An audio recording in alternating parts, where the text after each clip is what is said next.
เทศพลาดติดต่อกันจักไม้เราควรที่จะพักสำหรับคลิปนี้ทุกคนถ้าไผที่เทรดใน Binary Option ทางเทียมระยะสั้นแบบนี้พลาดแล้วบ่หยุดพลาดแล้วเป็น6 7 8ไม้ติดจั่งสิพักนี่เอาไปเอามานี่พอร์ตแตกสำหรับคลิปนี้ข้อยอยากแนะนำเลยเนาะถ้าไผที่เห็นคลิปข้อยเป็นประจำเห็นข้อยเทรดเป็นประจำข้อยมีเป้า Stop Loss ให้กับตนเองก็คือเป้าเสียของเราใน1รอบนั่นแหละเราพลาดไปนี่แน่นอนเนาะ เอาเข้าแต่ละออเดอร์1 2 3 4ฮอด5ไม้ค่อยจะพัก5ไม้ถ้าพลาดฮอด5ไม้ติดแล้วแสดงว่าเทคนิคของเรานำใส่บ่ได้ในกราฟทรงนั้นมันบ่เข้ากับตลาดเราควรที่จะพักก่อนตลาดมันบ่เป็นไปตามเทคนิคถ้าเราฝืนเทรดไปเรามีโอกาสที่จะพอร์ตแตกถ้างั้นเราต้องตั้งให้มันชัดเจน5ไม้ก็คือ5ไม้หลังจากที่เราพลาดแล้วเราก็พักไปเฮ็ดอย่างอื่นปิดหน้าจอบ่อยู่กับกราฟ พักผ่อนเนาะพักให้สงบอารมณ์สงบจิตใจของตัวเองก่อน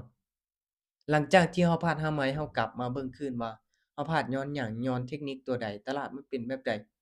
เป็นหยังเราคือเข้าออร์เดอร์ซื้อออร์เดอร์ขายเนาะให้เราเก็บกำเก็บกำรายละเอียดเนาะข้อมูลอิหยังต่างๆและเอามาปรับปรุงแก้ไขเนาะคือมื้อนี้ข้อยเทรดอยู่ในมีตติงเทรดเนาะเทรดสดๆให้ทีมงานเบิ่งก็เข้าออร์เดอร์ไปเนาะ 20พลาด40วิน20พลาด40วินเนาะเราก็เดินแบบนี้แหละเดินแบบ1:2หั้นน่ะพลาด1แบบคูณเป็น2เป็น2เป็น4แบบนั้นหั้นน่ะเนาะมันก็เลยใครแน่เนาะอาจจะพลาดวินพลาดวินพลาดวินเนาะแล้วเบิ่งออร์เดอร์ที่ออกเนาะทั้งหมดนี่ถ้าไล่รวมๆแล้วออร์เดอร์ที่พลาดน่ะมันหลายกว่ามันหลายกว่าตัวที่เราเทรดวินเทรดชนะอีกเนาะไม้ที่มันวินน่ะมันมีน้อยเนาะแต่เป็นหยังเราคือมีกำไรตอนท้ายเนาะ เพราะว่าเราอาศัยในการคูณเงินแล้วก็เดินเงินให้เป็นระเบียบเนาะแล้วก็ตั้งเป้าหมายชัดเจนว่า10%เท่ากับ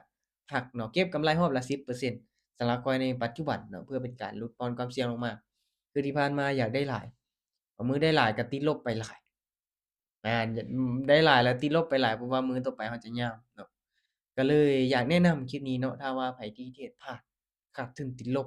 5ไม้ติดนี่พักก็คือพักแท้ๆเนาะพักก่อน เจ้าเข้าตลาดบ่ได้แล้วเนาะต้องพักก่อนอาพักตามแผนไว้ก่อนเนาะ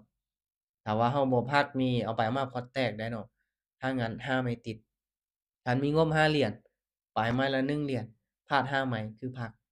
ก็คือพักเนาะอันนี้คือเป้า Stop Loss ที่เราควรหยุดเนาะหรือว่าทุกคนมีตัวที่ดีกว่านี้หรือว่าพลาด3ไม้4ไม้พักบ่หรือว่าจั่งใดสำหรับข้อยนี่5ไม้นี่ถือว่าโอเคยอมรับความเสี่ยงได้แล้วก็คัก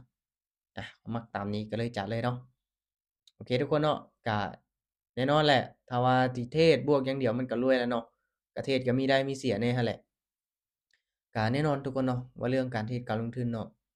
ปัจจุบันนี้ก็คนก็ให้ความสนใจหลายก็ยอมรับว่ามันความเสี่ยงสูงหลายเด้อมันบ่ได้เหมาะกับทุกคนเด้อเนาะที่ข้อยเฮ็ดคลิปเฮ็ดอ่าแบ่งปันความรู้ลงไปเนาะทุกคลิปหรือว่าจะโพสต์หรือว่าอิหยังต่างๆเนาะเป็นเพียงการแชร์แบ่งปันความรู้เกี่ยวกับการเทรดซื่อๆเนาะ บ่ได้แนะนำหรือว่าชักชวนให้ทุกคนเข้ามาเทรดเข้ามาลงทุนตามแต่อย่างใดเนาะเพราะว่าหยังมันมีความเสี่ยงสูงหลายคนที่จะอยู่รอดในวงการนี้มันมีน้อยเนาะน้อยหลายแต่ต้องเป็นคนที่ตั้งใจคนที่มีวินัยคนที่มีความรู้แท้ๆเนาะคนที่เข้ามาลิ้นๆจั่งใดก็เสียเงินเนาะถ้างั้นข้อยอยากเตือนเลยเนาะอย่าเอาเงินร้อนมาเทรดมาลงทุนเด็ดขาดเนาะต้องลงทุนในสิ่งที่ตัวเองมีความรู้แท้ๆแล้วก็ต้องเป็นเงินเย็นเนาะเรื่องการเทรดเนาะได้ไวเสียไวเนาะรอ มันรอความโลภของเราเหลือเกินเนาะรอแท้ใดเนาะ30วินี่แฮ่งรอเนาะบางคนนี่หยุดบ่ได้เนาะเทรดได้กำไรส่ำใดก็หยุดบ่ได้เอาไปเอามาแฮ่งขาดทุนติดลบไปเนาะโอเคสำหรับคลิปนี้ถ้าเจ้าพลาดมัน5ไม้แล้วแนะนำให้พักเด้ออย่าฝืนเทรดต่อเนาะอย่าฝืนเทรดต่อคือมื้อนี้ข้อยก็พลาดไป3ไม้ติดไม้ที่4วินเนาะก็เฮ็ดให้มีกำไรคันพลาดฮอด5ไม้ข้อยเองก็ขาดทุนติดลบคือกันเนาะเพราะว่าใส่ต้นทุนหลายบัดติดลบก็ลบหลาย มาได้ก็ได้หลายเนาะถ้างั้นก็บ่ว่าจะเป็นจำนวนเงินน้อยหลายให้เป็นจำนวนเงินที่เรายอมรับความเสี่ยงได้อย่าเอาไปเปรียบเทียบกับคนอื่นเนาะโอเคทุกคนทุกๆการลงทุนมีความเสี่ยงใครที่อยากศึกษาหาข้อมูลทางด้านนี้ต้องมีข้อมูลแท้ๆนะต้องศึกษาข้อมูลเนาะต้องใจเย็นแท้ๆเนาะบ่ฟ้าวที่จะศึกษาไวเนาะบ่ฟ้าวที่จะเอาเงินมาลงทุนไวว่าซั่นซะให้ศึกษาหาข้อมูลไวนี่เป็นการดีเนาะศึกษาหาข้อมูลหลายๆ อย่าคอยนำเงินไปลงทุนเด้อทุกคนเด้อโอเคกดติดตามไว้แล้วเรามาเจอกันใหม่ในคลิปต่อไป